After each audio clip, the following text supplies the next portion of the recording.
Imagine for a second that you wake up tomorrow and the government has just abruptly banned a wildly popular everyday ingredient, like, let's say caffeine. Oh, wow. Okay. Nightmare scenario. Right. Total nightmare. Overnight, every coffee shop in the country just boards up its windows. But, people don't just stop wanting caffeine.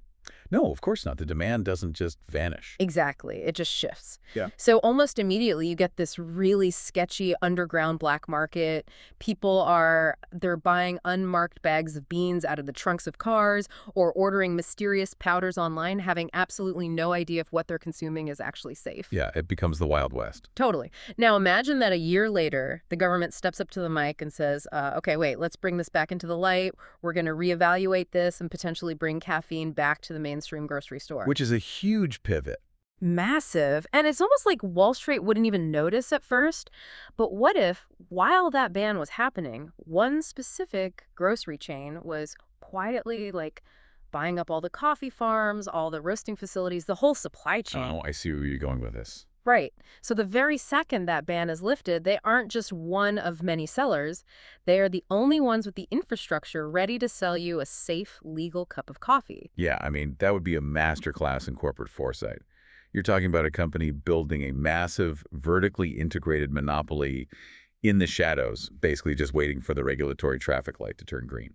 And that collision between regulation, consumer demand, and Wall Street strategy, that is exactly what we are unpacking in today's deep dive. Welcome in, by the way. Thanks. It's a fascinating topic. It really is. We're looking at a massive reversal by the FDA regarding a very specific class of wellness compounds known as peptides.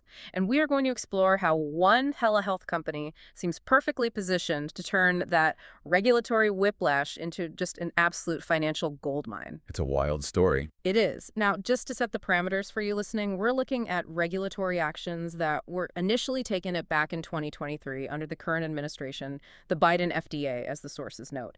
But our lens today is strictly on the timeline, right? The biology and the market mechanics. Right, the mechanics of it all. Exactly. We're not here to take political sides or, endorse any specific policy approach. We are just following the paper trail of the regulations and the money flowing behind them. Which, honestly, is the only way to truly understand the mechanics of this situation. Because underneath the politics, you have this fascinating story about how the human desire to optimize health, it will always find a way around a roadblock. Always. Yeah, and how smart capital positions itself to capture that momentum. So let's start with the roadblock itself, because before we can talk about this telehealth company's big financial windfall, we have to understand the regulatory environment that created it. Right, the 2023 ban. Yeah. Back in September 2023, the FDA took a very hardline stance on peptides. They took a whole list of these compounds and pushed them into what is called Category 2. Yeah, and Category 2 is, it's a very severe regulatory designation. Really? How bad is it? Well, the formal definition is bulk drug substances that raise significant safety risks. So when the FDA slaps a compound with a Category 2 label, it effectively paralyzes the legitimate medical pipeline. Wow. Paralyzes it completely. Basically, yeah. Compounding pharmacies, which are those heavily regulated facilities that custom mix medications for patients, they're legally forbidden from touching Category 2 substances. Oh, wow. If they do, they risk losing their licenses entirely. So it is the FDA pulling the emergency brake. Okay, wait, I'm confused then. If the FDA pulled the emergency brake and declared these things as, significant safety risks just last year, why are they suddenly reversing course? That is the million-dollar question. Right, because according to the sources, we're now seeing that nominators have withdrawn 12 specific peptides from that banned list, and the FDA is setting up meetings in July to pull them out of Category 2. Yes, the PCC meetings. Yeah. Did the underlying science of these compounds miraculously change in 12 months? No, not at all. The science didn't change one bit. What changed was the reality of the market. What do you mean? Well, think about your caffeine analogy. When you take an incredibly high-demand health product and sever the safe, regulated supply chain, the demand doesn't disappear. It goes to the gray market, or, worse, the black market. Oh, so people just went underground. Exactly. People who were relying on these compounds for, say, tissue healing or metabolic health suddenly found themselves locked out of their doctor's office. So they went online. To sketchy websites. Right. They started buying from unverified offshore laboratories that sell these chemicals under the guise of for research purposes only. Yeah, that sounds incredibly dangerous.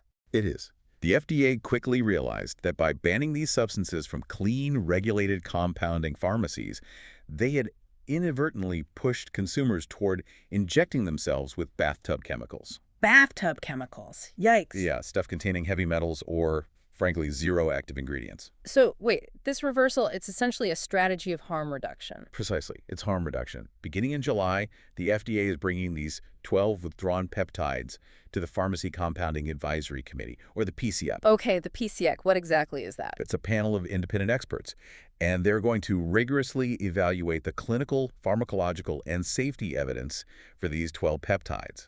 The stated goal is to enforce the law by following the science. Okay, so if the science holds up. Right. If it holds up, the FDA wants to create a legal pathway to restore regulated access. They want to pull that demand away from the dangerous underground labs and put it back in the hands of licensed providers and pharmacies. Got it. Okay, before we talk about why people are risking buying these from sketchy websites in the first place, let's establish a baseline for you listening. We keep throwing the word peptide around. We do, yeah. What actually is a peptide, like biologically, and why is the human body so responsive to them? Okay, let's break it down to the cellular level. Think of amino acids as the letters of the alphabet in your body. Okay. Letters. Right. When you string a few of those letters together, you get a word. That word is a peptide. Now, if you string hundreds of letters together into a massive, complex paragraph, that becomes a protein. Oh, I see. So peptides are just smaller protein. Exactly. Short chains of amino acids. And because they're short, they essentially act as tiny biological text messages. Text messages. I like that. Yeah, they travel through your bloodstream, bind to receptors on the surface of your cells, and deliver very specific instructions. What kind of instructions? They can tell a cell to, release a hormone, to start repairing a torn muscle, or to break down stored fat. Okay, that makes total sense. They are the chemical messengers telling the body to do what it already knows how to do, just more efficiently. Precisely. And that brings us to the specific 12 peptides the FDA is reevaluating. Because these aren't obscure treatments for rare diseases, right? No, not at all. The sources say they target what is often called the holy grail of the consumer health market. Let's look at the healing category first. Okay, let's do it. The big names here are BPC 157 and thymosin beta-4, specifically a fragment called LKKTTQ. I mean, what do these actually do? Well, BPC 157 is fascinating. BPC stands for Body Protection Compound. It's originally derived from proteins found in human gastric juice. Wait, stomach acid? Yeah, gastric juice, which is an incredibly harsh environment. Its biological job is to rapidly heal tissue.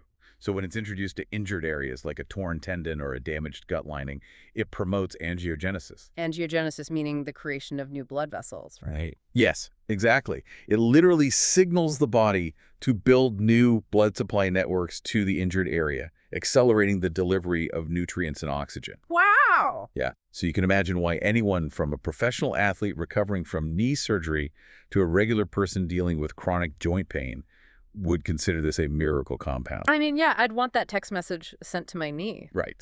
Okay, then you have the hair and skin category. The standout here in the sources is GHK-Cu, which is an injectable copper peptide.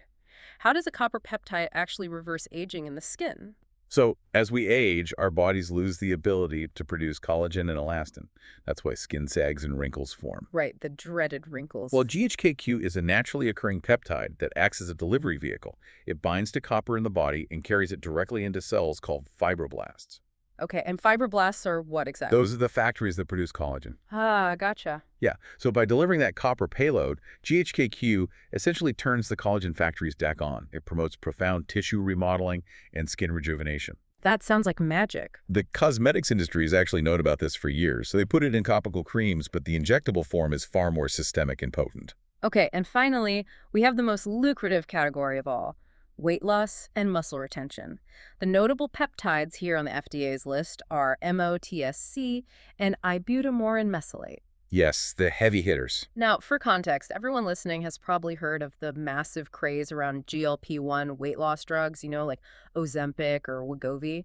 But a lot of people don't realize that GLP-1 itself is actually a peptide. Yes, it is. It's a peptide hormone. Right, and it tells your brain you are full. So are these compounds like MOTS-c acting the same way? They target weight loss, but through entirely different and, frankly, highly complementary mechanisms. Oh, so. Well, while a GLP-1 peptide targets the brain and the pancreas to suppress appetite, a peptide like MOTS-c targets the mitochondria. The powerhouse of the cell. Exactly, the actual power plants inside your muscle cells. MOTS-c regulates metabolic function and promotes cellular energy production. It essentially mimics the cellular effects of exercise. Wait, really? It mimics exercise? Yeah, helping the body burn fat while preserving lean muscle mass.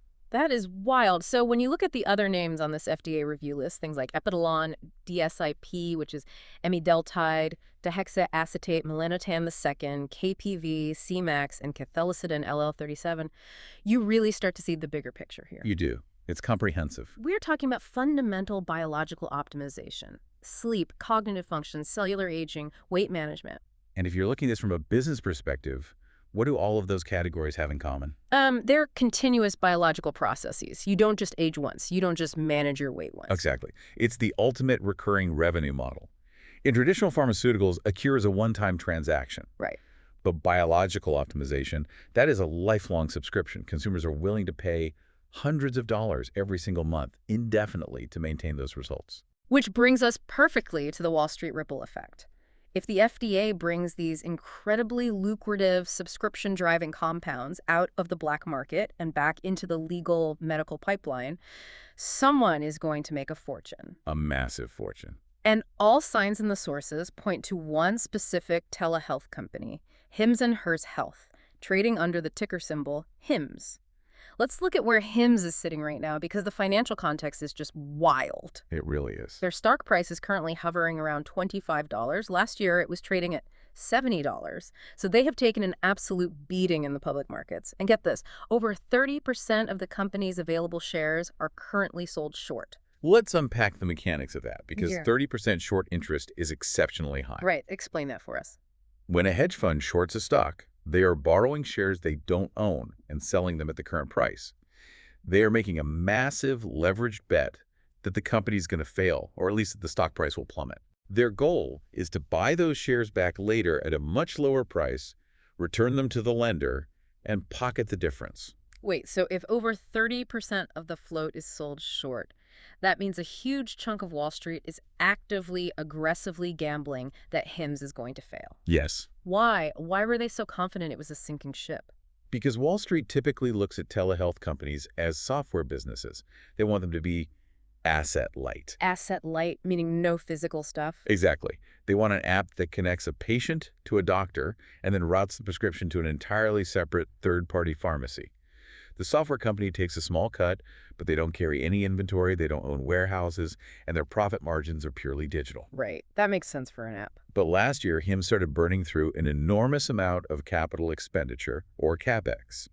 To a short seller, looking at a spreadsheet, massive cash burn in a high-interest rate environment looks like a company in a death spiral. But they weren't burning cash on, like, Super Bowl ads or bad software updates, right? They were buying physical factories. Right. They were acquiring massive FDA-registered compounding pharmacy facilities.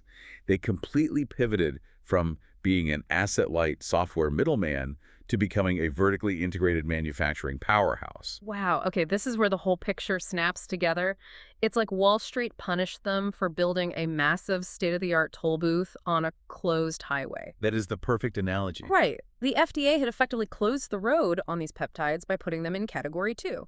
So Wall Street looked at HIMS buying these compounding facilities and said, you fools, no one is legally allowed to drive on that road. You're wasting millions. Right. So they shorted the stock. Exactly.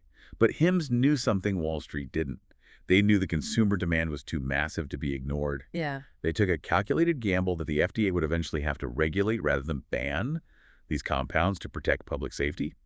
And now, with the FDA announcing these July PCAC meetings to potentially reopen the road, HIMS already owns the toll booth. Man, that is brilliant. Does this sudden FDA green light mean those short sellers are caught in a trap then? Will they be forced to cover? Oh, absolutely. That vertical integration is their impenetrable moat. Let's look at how that actually works in practice. Okay. If a normal telehealth app wants to sell a newly approved peptide, they have to negotiate with a third-party compounding pharmacy. That pharmacy controls the supply chain, the raw materials, and the pricing. The telehealth app might only walk away with a 20% margin. Because they're just the middleman. Right. But because HIMS spent the last year buying the actual facilities, they control the entire ecosystem. A patient opens the HIMS app, consults with a HIMS-contracted doctor, receives a prescription for a peptide, and then that order is sent directly to a facility owned by HIMS. Wow. They source the raw active pharmaceutical ingredients themselves, they compound it themselves, they bottle it, label it, and ship it directly to the consumer's doorstep. And what does that mean for their profit margins? It means they capture the market share at 70% to 80% gross margins. 70% to 80%? That is software-level profitability, but on a physical, consumable medical product. Exactly. It's incredibly lucrative. Let's run the math on this because it shows exactly why those short sellers might be totally trapped. We talked about how these peptides, anti-aging, weight loss, healing, are recurring biological needs. Yes, monthly subscriptions. Right. So if HIMS launches a peptide protocol subscription, they're likely going to charge between $150 to $300 a month, according to the sources.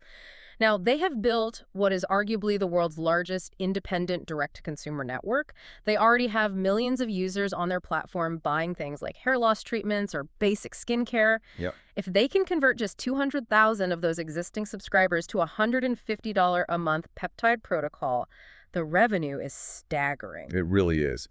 200,000 subscribers at that price point equates to over $360 million in high-margin annual recurring revenue. Wow. And again, because they own the factories, the vast majority of that $360 million flows directly to their bottom line. That's insane. This is the exact catalyst that triggers a catastrophic short squeeze.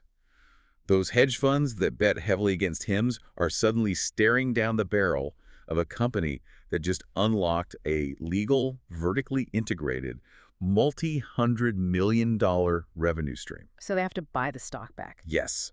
As the stock price starts to rise on this FDA news, those short sellers start bleeding capital. They are forced to panic buy shares at higher and higher prices just to close out their losing bets, which acts like rocket fuel, driving the stock price even higher. And, it's not just the peptides driving this momentum. The sources note the broader macroeconomic climate is starting to recover. That's true.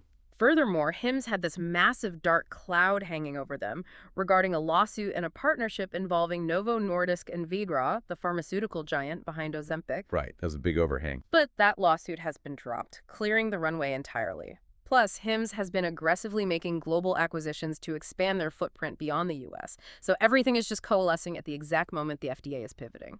It really highlights a crucial lesson about modern markets.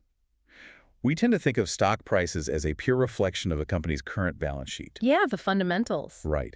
But the reality is that bureaucratic, regulatory shifts are the invisible hand that dictates market dynamics.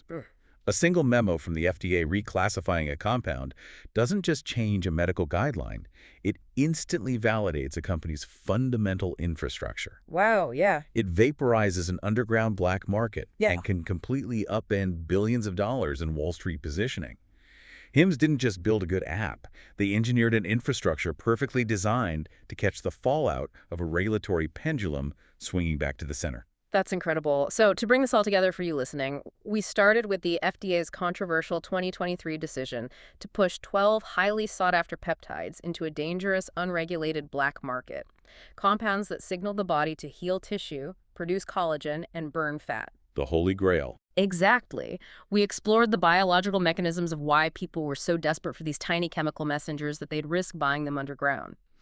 Then we saw how the recent pragmatic reversal by the FDA to evaluate these compounds at the upcoming July PCAC meetings has cracked the door wide open for safe, legally regulated access. Back to the pharmacies. Right.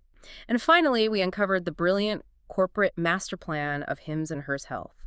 We saw how they endured a stock crash, fought off aggressive short sellers, and quietly acquired physical manufacturing facilities to build an impenetrable, vertically integrated network. Now, they're poised to potentially squeeze those Wall Street shorts into oblivion and capture hundreds of millions of dollars in high-margin recurring revenue. Textbook execution. Truly. But before we wrap up today's deep dive, I want to leave you with one final provocative thought to mull over. Oh, all right. What is it? Well, we have spent this entire time dissecting the massive financial boom caused by the promise of regulated access. The toll booth is built, the factories are online, and Wall Street is currently pricing in a massive gold rush based on the assumption that the FDA is reopening the road. Right. Assuming the July meetings go well. Exactly. But what happens if they don't? That's a huge if. Right. What happens when those independent experts actually sit down in July to review the full clinical, pharmacological, and safety evidence, and they decide the science actually doesn't support the hype around these 12 peptides? Oof, that would be brutal. What if they look at the data for BPC 157 or MOTS-c and conclude the long-term safety risks are simply too high, regardless of the black market demand? Wall Street is celebrating the reversal today. But the actual scientific verdict this summer could trigger an entirely new, devastating market shockwave. Yeah, because sometimes. Sometimes the grocery store buys all the farms, builds all the roasting facilities, and the government still decides the beans just aren't safe to brew. Man, it really underscores the ultimate risk of building an empire on the edge of the regulatory frontier. The infrastructure is flawless, but the foundation still relies on a committee of scientists who haven't yet spoken. It will be a fascinating summer to watch unfold. It really will. Thanks for joining us on this deep dive. Keep asking questions, and we'll see you next time.